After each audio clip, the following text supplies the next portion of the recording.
최근에 한 대학 교수의 고등학교 인문학 강의가 논란이 됐습니다. 바로 동국대학교 김익중 교수인데요. 앞으로 300년 동안 태평양의 고등어를 먹지 말아라. 일본 땅의 70%가 오염됐다. 이런 괴담 수준의 발언을 했다.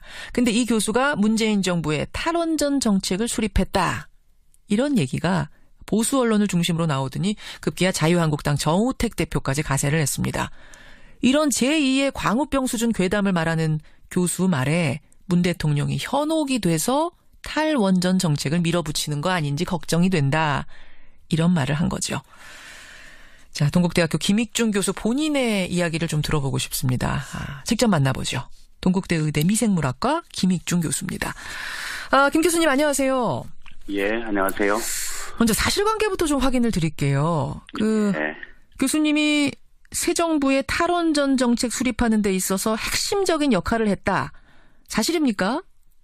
그렇게 보기 어렵습니다. 저는 그 당내 경선 과정 때 국민성장이라고 하는 그 캠프가 있었잖아요. 있었죠. 거기에 교수들이 한 800명 정도 참여하는 걸로 제가 기억하는데 800명? 예, 그중에 한 명이었고요. 이제 당내 경선이 끝나고 당 후보가 됐잖아요. 그러셨죠. 그다음부터는 민주당에서 거의 완전히 주도했어요. 아니, 문캠프가 내 탈원전 제안을 싹 받아줬다, 뭐 이런 이야기를 이제 하시면서, 김익중 교수가 다 주도한 정책이구나, 뭐 이렇게 얘기가 흘러가는 것 같은데.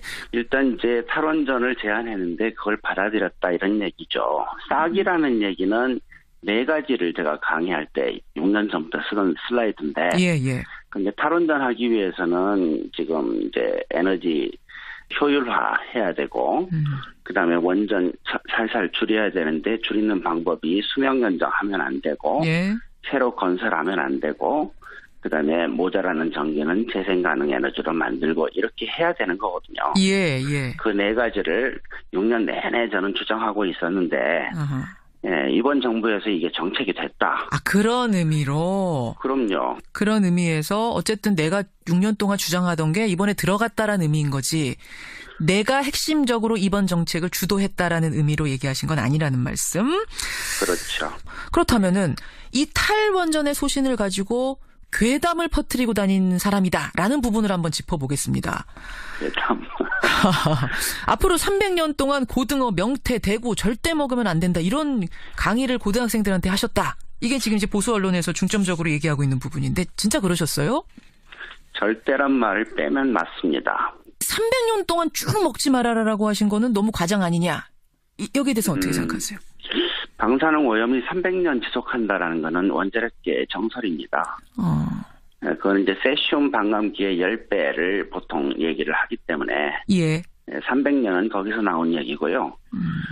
지금 이제 오염 상태를 보면 태평양산 수산물은 세슘이 꾸준히 나와요. 그래요. 지금도? 근데 다행히 우리나라 근해산 수산물은 아직 안 나옵니다. 그래서 방사능에 오염되지 않은 걸 골라 먹어라. 이 얘기를 하는 거죠. 어떻게 의사가 방사능에 오염된 식품을 먹으라고 얘기하겠어요. 먹지 말라고 얘기하는 게 맞는 거죠. 근데 서울대학교 원자핵공학과 교수 주한교 교수는 이렇게 반박을 하더라고요. 오염 기준치에 걸리는 고등어라고 할지라도 그걸 매일 1년 동안 먹는다 하더라도 CT 촬영 한 번 할 때 받는 방사능 양의 10분의 1에 불과한데 지금 김 교수님이 너무 과장하신 거다. 어떻게 생각하세요? 이 기준치 이상 오염된 게 발견돼 본 적이 없어요. 100베크렐씩이나 오염된 거 우리나라에서 발견돼 본 적도 없을 정도로 많이 오염된 건데 엄청난 그 높은 수준으로 위반이 불가능할 정도로 기준치를 높여놓고 그래서 그 정도까지는 먹어도 된다라고 얘기하는 거잖아요. 예를 들어서 이 기준치가 높다 또는 방사능에 오염된 음식을 먹어도 안전하다라는 얘기를 어느 분야에서 할 수가 있어요. 그렇게 뻔뻔하게. 이건 오염인데 이제 엑스레이나 CT를 찍는 거를 외부 피폭이라고 합니다. 이제 방사능이 밖에서 우리 몸을 쏘는 거고 그 촬영 시만 이제 피폭이 되는 거고요. 음식을 통해서 방사능 물질을 먹어버리면 내부 피폭이 되는 거죠. 우리 몸속에서 24시간 계속 이 방사능을 내보내는 거거든요. 예. 위험 정도 완전히 다르죠. 완전 다르다. 네, 인정 못 하겠어요. 자, 그렇다면 고등어, 명태, 대구, 저 태평양 쪽에서 나는 것들 먹으면 안 된다는 말은 지금도 소신에 변함없다는 말씀. 일본 땅의 70%가 오염됐다. 이 주장도 하셨어요? 예. 계속 하고 있는 얘기입니다. 근데 후쿠시마 주변만 오염된 거지 진짜 일본 땅의 70%가 오염됐다? 이거는 이야기가 안 되는 거다라고들 전문가들 얘기를 하던데 어떻습니까? 이게 사실 과학 잡지에 난 논문 속에 있는 오염 지도예요. 그 지도를 보면 70% 정도가 오염이 된 걸로 이렇게 그림으로 나옵니다. 근데 이제 토양 내 세슘 농도 허용치라는 게 있는데 그게 킬로그램당 2,500베크렐이다. 그걸 기준으로 보면 후쿠시마 주변만 오염된 것이다. 70%는 이제 그 기준치보다 아주 아래에 있는 것까지 다 계산했을 때 그런 거 아니냐. 이것도 기준치 얘기가 나오는 거죠. 그렇죠. 우리나라 토양은 오염이 안 돼 있어요. 불검출이에요. 근데 일본 토양은 오염이 돼 있죠. 세슘이 나오죠. 예. 그리고 우리나라 농산물은 세슘이 안 나와요. 근데 일본산은 나와요. 예. 근데 기준치 이하면 세슘이 오염됐건 안 됐건 상관없다. 기준치 이하면 다 똑같다. 이게 말이 되는 소리냐는 거죠. 그런 의미시군요. 방사능이 없는 게 안전한 거죠. 김익중 교수 지금 만나고 있는데 한국 원전의 사고 확률이 30%다라는 말씀을 하셨는데 이걸 놓고도 이 원자력계에서는 과장이 지나치다 이야기를 하더라고요. 원자력계야말로 과장이 지나치죠. 원자력계는요 이렇게 얘기합니다. 원전에서 한 개에서 사고 날 확률이 100만 년에 한 번이다. 100만 년에 한 번이다. 예, 실제는 보십시오. 전 세계 원자력 역사가 60년이거든요. 예. 그중에 6개 터집니다. 3마일 하나, 체르노빌 하나, 후쿠시마 4개 터진 거 아닙니까? 그래요. 그러면은 60년 동안에 6개가 터졌는데 100만 년에 한 개? 이건 말이 안 되는 거죠. 전 세계 원전을 500개라고 치더라도 그렇게 계산해도 2000년에 한 개가 터져야 돼요. 근데 이제 기술의 발달을 고려하지 않고 그런 식으로 통계를 내기 시작하면 비행기 사고 날 확률도 20에서 30%가 된다. 이런 반론도 하던데요.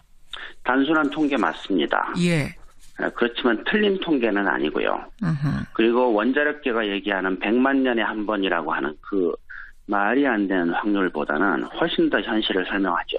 100만 년에 한 개보다는 오류가 있다 치더라도 덜할 것이다. 그렇죠. 저는 그것과 함께 꼭 이 얘기를 하는데요. 전 세계에서 원전 사고가 난 나라가 미국, 소련, 일본이에요. 그러네요. 31개 나라 원전을 하는데 그중에 원전 개수로 1등, 2등, 4등에서 났단 말이에요. 그래서 원전 개수를 줄이면 사고 확률이 줄고 원전 개수가 늘면 사고 확률이 느는 겁니다. 근데 지금 전 세계 원전 개수로 우리나라가 지금 5등이에요. 근데 이제 원전 폐쇄에 반대하는 분들은 이런 얘기를 합니다. 지금 세계의 추세는 오히려 원전으로 돌아가고 있다.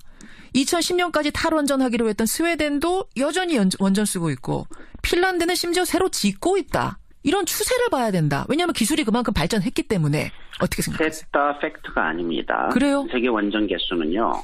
30년 동안 증가하지 않았어요. 유럽은 30년 사이에 50개 원전을 없앴어요. 그리고 미국도 10개가 줄었습니다. 그 핀란드가 어떻고 스웨덴이 어떻고 이거 틀렸어요. 그래요? 스웨덴은요. 2010년까지 탈원전 결정한 게 아니고요. 앞으로 수십 년에 걸쳐서 원전을 없애겠다라고 결정한 나라지 지금 탈원전이 끝난 나라가 아닙니다. 게다가 핀란드는 탈원전 결정한 나라가 아니에요. 아예 탈원전을 하겠다는 얘기를 안 한 나라입니다. 핀란드는. 어쨌든 세계의 추세는 이제 멈추는 쪽이지 다시 개발하자 뭐 이런 쪽은 아니라는 거 분명히 말씀하셨어요. 원자력 사양 산업이에요. 자, 그렇다면 지금 이제 정치권의 정쟁으로까지 번져가고 있는데 자유한국당 정우택 대표가요. 제1야당이죠. 김익중 교수 같은 분한테 현혹이 돼서 지금 문재인 정부가 탈원전 정책 펴고 있다. 이 비판에 대해서 마지막으로 한 말씀 하고 인사 나누죠. 탈원전을 요구하는 거는 국민입니다. 그 여론 때문에 공약들이 나오는 겁니다. 저번 대선 때 기억하시겠지만 문재인 공약 말고도 제 기억으로는 홍준표 후보를 제외하고는 모두 원자력 정책에 대해서 축소 얘기를 했었어요. 정도만 다를 뿐이지. 그래서 이거는 여론을 따라서 정부 정책이 결정되는 거지. 저 같은 사람 한두 명이 얘기한다고 에너지 정책이 바뀝니까? 현혹시키시진 않았군요, 그러니까. 주장은 했죠. 그리고 현혹도 했죠.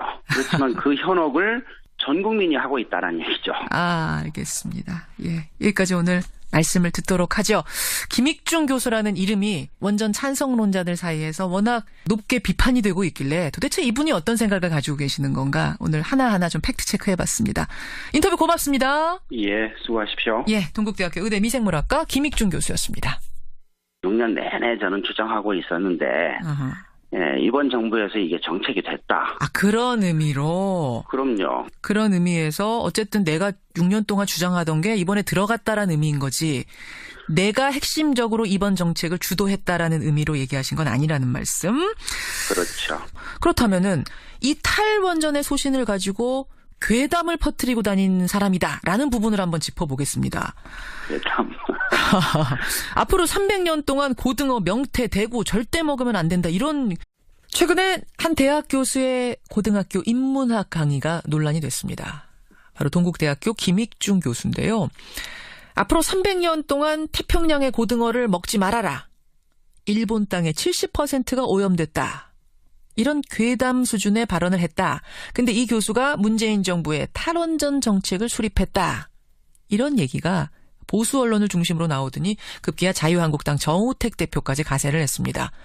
이런 제2의 광우병 수준 괴담을 말하는 교수 말에 저는 그 당내 경선 과정 때 예. 국민성장이라고 하는 그 캠프가 있었잖아요. 있었죠. 거기에 교수들이 한 800명 정도 참여하는 걸로 제가 기억하는데 800명? 예, 그중에 한 명이었고요. 이제 당내 경선이 끝나고 당 후보가 됐잖아요. 그러셨죠. 그다음부터는 민주당에서 거의 완전히 주도했어요. 아니, 문 캠프가 내 탈원전 제안을 싹 받아줬다 뭐 이런 이야기를 이제 하시면서 아, 김익중 교수가 다 주도한 정책이구나 뭐 이렇게 얘기가 흘러가는 것 같은데 일단 이제 탈원전을 제안했는데 그걸 받아들였다 이런 얘기죠. 싹이라는 얘기는 네 가지를 제가 강의할 때 6년 전부터 쓰던 슬라이드인데 예. 근데 탈원전 하기 위해서는 지금 이제 에너지 효율화 해야 되고 그다음에 원전 살살 줄여야 되는데 줄이는 방법이 수명 연장하면 안 되고 예. 새로 건설하면 안 되고 그다음에 모자라는 전기는 재생 가능 에너지로 만들고 이렇게 해야 되는 거거든요. 예. 그 네 가지를 문 대통령이 현혹이 돼서 탈원전 정책을 밀어붙이는 거 아닌지 걱정이 된다. 이런 말을 한 거죠. 자, 동국대학교 김익중 교수 본인의 이야기를 좀 들어보고 싶습니다. 직접 만나보죠. 동국대 의대 미생물학과 김익중 교수입니다. 김 교수님 안녕하세요. 예, 안녕하세요. 먼저 사실관계부터 좀 확인을 드릴게요. 네. 교수님이 새 정부의 탈원전 정책 수립하는 데 있어서 핵심적인 역할을 했다. 사실입니까? 그렇게 보기 어렵습니다.